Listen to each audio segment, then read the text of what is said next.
माढा तालुक्यात पूरग्रस्तांचा हेलिकॉप्टरने रेस्क्यू। दारफळमध्ये 110 जण अडकले तर करमाळ्यात अडकलेल्या 90 जणांचं बोटीच्या साह्यानं रेस्क्यू।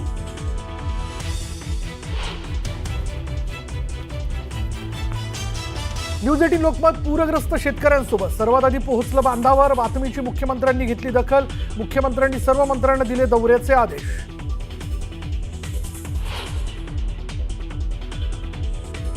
बीड आणि धाराशिवमध्ये एनडीआरएफ आणि एसडीआरएफ कडून रेस्क्यू ऑपरेशन तर नुकसान आणि पंचनाम्याचं काम युद्ध पातळीवर सुरू। मुख्यमंत्री देवेंद्र फडणवीसांची माहिती।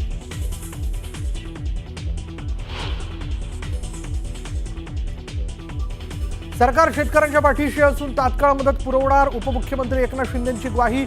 शिवसेना 12,500 कुटुंबांना करणार जीवनावश्यक वस्तूंचं वाटप।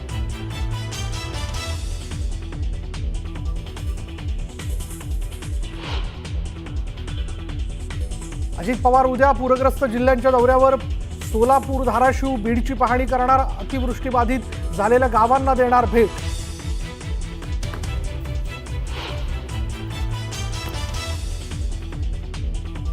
शेतकऱ्यांनी मंत्री गिरीश महाजनांचा ताफा अडवला। प्रशासनाला शेतकऱ्यांचं देणं घेणं नाही, मंत्र्यांकडून पंचनाम्याचा फक्त देखावा।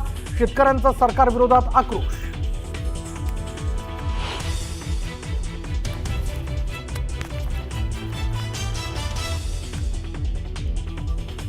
धाराशिवमध्ये सुरू असलेल्या पावसामुळे स्थानिकांच्या घरात शिरलं पुराचं पाणी। अनेकांचे संसार पाण्यात गेल्यानं ग्रामस्थांना अश्रू अनावर।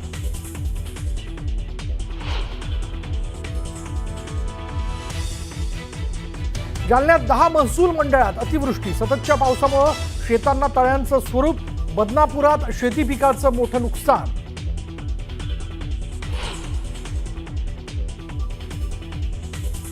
बुलढाणा जिल्ह्यात अतिवृष्टीचा तडाखा। तब्बल 2,58,000 हेक्टरवरील शेती क्षेत्र बाधित। ओला दुष्काळ जाहीर करण्याची शेतकऱ्यांची मागणी।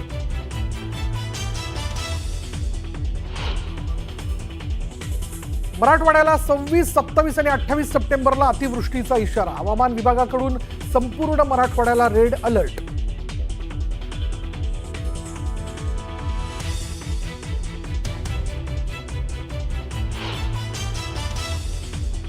आणि राष्ट्रीय चित्रपट पुरस्काराचं वितरण। मोहनलाल यांना दादासाहेब फाळके पुरस्कार तर शाहरुख खानलाही राष्ट्रीय चित्रपट पुरस्कार।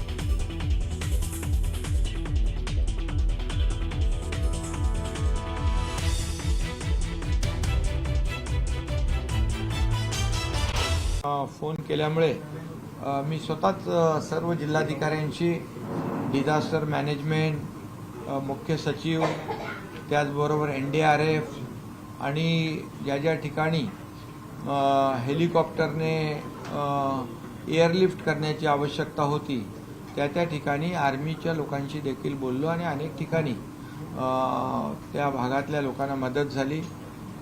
मुख्यमंत्री देखील स्वतः सर्व या घटनाक्रमांवर लक्ष ठेवून होते। त्यांच्याही सूचना सगळीकडे जात होत्या आणि एकंदरीत सर्व जी काही आमची टीम आहे, प्रताप सरनाईक देखील तिथले पालकमंत्री म्हणून ते देखील अगोदर पण दौरा करून आले होते।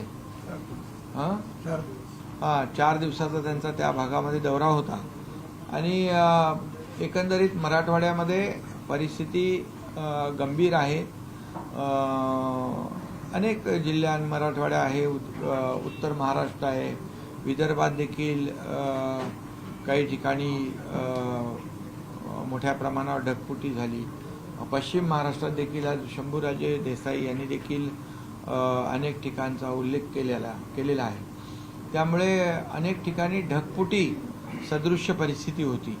ढगफुटीमुळे एकाच वेळेला फार मोठ्या प्रमाणावर पाऊस पडल्यामुळे खूप मोठ्या प्रमाणावर शेतकऱ्यांचं शेतीचं नुकसान झालेलं आहे आणि शेतीचं नुकसान झाल्याबरोबर शेतीच्या नुकसानीबरोबर मोठ्या प्रमाणावर जमीन देखील खरडून गेलेली आहे। अशी देखील अनेक गावं आहेत की ओढ्याच्या नाल्याच्या बाजूला जी काही गावं आहेत त्या प्रवाहामध्ये संपूर्ण माती वाहून गेल्यामुळे मोठ्या प्रमाणावर तिथं जमिनीची हे झालेली आहे, वाहून गेलेली आहे, खरडून गेलेली आहे त्या बाबतीत देखील आज कॅबिनेटमध्ये चर्चा झाली आणि झालेल्या नुकसानीच्या पंचनाम्यांच्या संदर्भात देखील चर्चा झालेली आहे आणि युद्ध पातळीवर झालेल्या नुकसानीचे पंचनामे होतील, शेतीचे नुकसानीचे पंचनामे होतील, काही जीवितहानी देखील झालेली आहे, त्यांना देखील तात्काळ सरकारच्या वतीने मदत दिली जाईल. काही गाई, म्हशी, गुरं यांची देखील जनावरांची हानी झालेली आहे, काही ठिकाणी घरांची देखील पडझड झालेली आहे आणि म्हणून अशी एकंदरच ज्या ज्या प्रकारची नुकसान झालेली आहे या बाबतीमध्ये आज कॅबिनेटमध्ये देखील या बाबतीत गांभीर्याने चर्चा झाली आणि शासन म्हणून आम्ही शेतकऱ्यांच्या पाठीशी उभे होतो आणि आजही आहोत आणि उद्याही राहणार आहोत. कारण शेतकरी बळीराजा आपला अन्नदाता आहे. त्यामुळे आमच्या मागच्या 2.5 वर्षाच्या काळात देखील शेतकऱ्यांना मोठ्या प्रमाणावर मदत करण्याचं काम किंबहुना त्यांच्यासाठी योजना राबवण्याचं कामही आपण केलेलं आहे आणि म्हणून या संपूर्ण पार्श्वभूमीवर मुख्यमंत्री महोदयांनी देखील सूचना केलेल्या आहेत की तेही देखील स्वतः सोलापूर जिल्ह्याच्या दौऱ्यावर जाणार आहेत.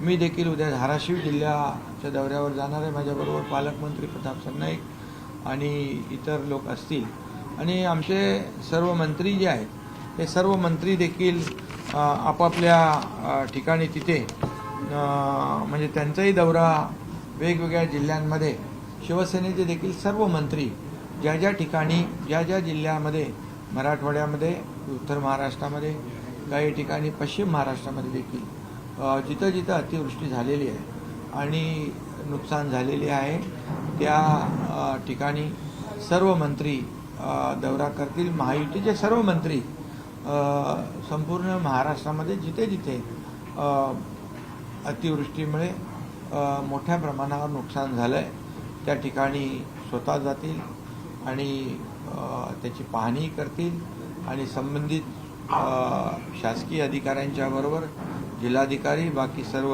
अधिकारी जे आहेत, कृषी विभागाचे अधिकारी असतील, डिझास्टर मॅनेजमेंटचे अधिकारी असतील, यांच्याबरोबर चर्चा करतील. आरोग्यमंत्री देखील स्वतः या ठिकाणी दौरा करणार आहेत.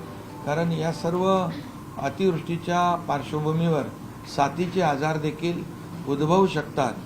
कारण जनावरं देखील मोठ्या प्रमाणावर दगावलेली आहेत.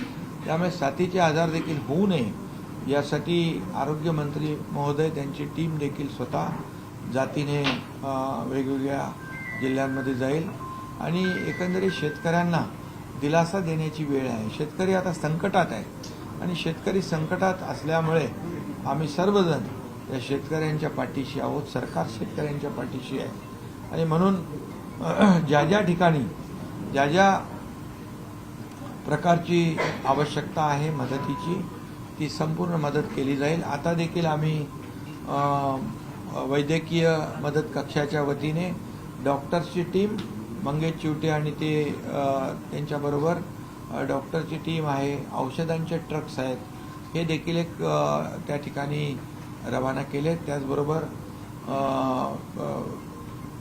धान्याचं जे जीवनावश्यक वस्तू आहे या जीवनावश्यक वस्तू देखील त्या ठिकाणी रवाना केलेल्या आहेत. त्यामध्ये जीवनावश्यक वस्तू आहेत म्हणजे अन्नधान्य आहे, त्याचबरोबर म्हणजे सर्व जे काही साखर आहे, पीठ, तांदूळ, तेल, ब्लँकेट, सतरंजी, साड्या आणि लोकांना दररोज जे वापरण्याचे जे काही आपल्या पुरुषांना वापरण्याचे कपडे, भांडी आणि औषधं, ही सर्व सामग्री आहे ती देखील मोठ्या प्रमाणावर या ठिकाणी धाराशिव जिल्ह्यामध्ये, इतरही जिल्ह्यांमध्ये जिथं जिथं आवश्यकता आहे त्या ठिकाणी तात्काळ मला वाटतं जवळपास आता हे 50-60 ट्रक आता त्या भागात रवाना होतील आणि त्या भागातल्या लोकांना तात्काळ दिलासा जे आहे तो या माध्यमातून मिळेल आणि शासनाची देखील मदत जी तात्काळ मदत जी आहे ती देखील दिली जाईल आणि पंचनामे झाल्यानंतर सर्व शेतकऱ्यांना या ठिकाणी सरकार पूर्णपणे मदत करेल, त्यांच्या पाठीशी सरकार उभं राहील. दोन प्रश्न आहेत. एक तर ही आलेली ही आपत्ती जी आहे अतिशय अस्मानी अशी आपत्ती आहे. सरकार ओला दुष्काळ जाहीर करेल का हे, आणि दुसरं म्हणजे गेल्या अनेक महिन्यांपासून अनेक वर्षांपासून शेतकऱ्यांना कर्जमुक्त होण्याच्या संदर्भात ते मागणी करत आहेत. कर्जमुक्तीचा निर्णय सरकार घेईल का? यामध्ये आताच्या संदर्भामध्ये तात्काळ शेतकरी आज संकटात आहे, त्यामुळे त्याला तात्काळ मदत देणं आणि जी काही नुकसान झालेली आहे त्याची भरपाई देणं हे याला आम्ही प्राधान्य देतोय. आणि ही पंचनामे देखील युद्ध पातळीवर होऊन दिवाळीपूर्वी या ठिकाणी, आता तर दसरा जवळ आला आहे आणि दिवाळीपूर्वी यांना सर्व शेतकऱ्यांना मदत त्यांना पोचती होईल अशा प्रकारची व्यवस्था या ठिकाणी होईल. दुसरा विषय जो आहे कर्जमाफीचा, त्यावर देखील सरकार गंभीर आहे आणि त्यावर देखील सरकार योग्य वेळी निर्णय घेऊन तोही निर्णय घेईल. मुख्यमंत्री महोदय स्वतः केंद्राशी संपर्कामध्ये आहेत आणि केंद्राची देखील पथकं या ठिकाणी येतील. केंद्र सरकार देखील नेहमीच आपल्याला मदत करत आलेलं आहे आणि आता यावेळी देखील खूप मोठ्या प्रमाणावर नुकसान झालेलं आहे, त्यामुळे आम्ही केंद्र सरकारच्या बरोबर देखील संपर्कात आहोत आणि केंद्राकडून देखील मदत मिळेल, राज्याकडून देखील मदत मिळेल. यावेळेस शेतकऱ्यांना कुठल्याही परिस्थितीत वाऱ्यावर सोडणार नाही. काय म्हणाल? तुम्ही असं म्हणताय की पंचनामे तात्काळ करून मग पैसे दिले जाणार. उद्धव ठाकरे तर थेट म्हणतात की पहिले पैसे अकाउंटला जमा करा आणि मग पंचनामे करा, कारण की शेतकऱ्यांमध्ये अस्मानी संकट कोसळलं. खरं म्हणजे ते पण मुख्यमंत्री होते, मला वाटतं त्यांनी अशा प्रकारचा निर्णय घेतल्याचं माझ्या कधी ऐकिवात नाही. आणि म्हणून विरोधी सत्तेमध्ये असताना एक बोलायचं आणि विरोधी पक्षात असताना दुसरं बोलायचं, अशी दुटप्पी भूमिका आम्ही कधी घेतलेली नाही, आम्ही घेणार नाही. शेतकऱ्यांच्या बरोबर जे काही शेतकऱ्यांना वाऱ्यावर सोडणार नाही ही भूमिका आमच्या सरकारची आहे आणि त्यामुळे तात्काळ युद्ध पातळी म्हणूनच आम्ही सांगितले, आज अधिकाऱ्यांना आदेश दिलेले आहेत, युद्ध पातळीवर या ठिकाणी पंचनामे झाले पाहिजे आणि युद्ध पातळीवर लोकांना मदत मिळाली पाहिजे. मी मग ज्यांची घरं पडलेली आहेत, काही जनावरं वाहून गेलेली आहेत, त्यांना देखील तात्काळ पंचनामा होतोय आणि त्यांना देखील ताबडतोबीने मदत होईल.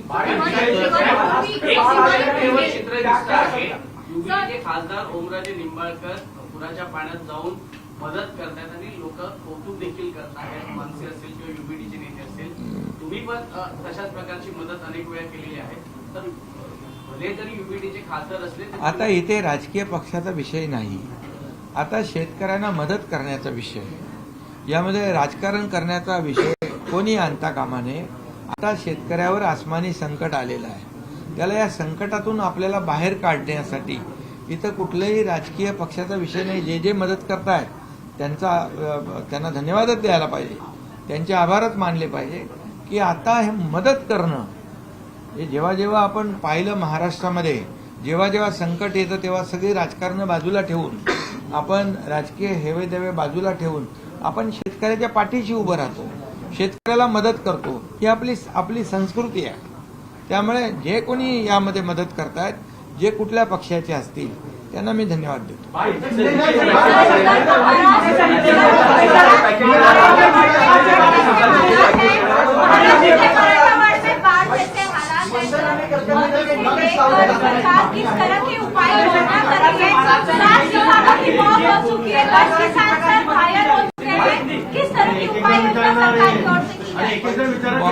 बहुत ही दुर्भाग्यपूर्ण ये सब परिस्थिति है.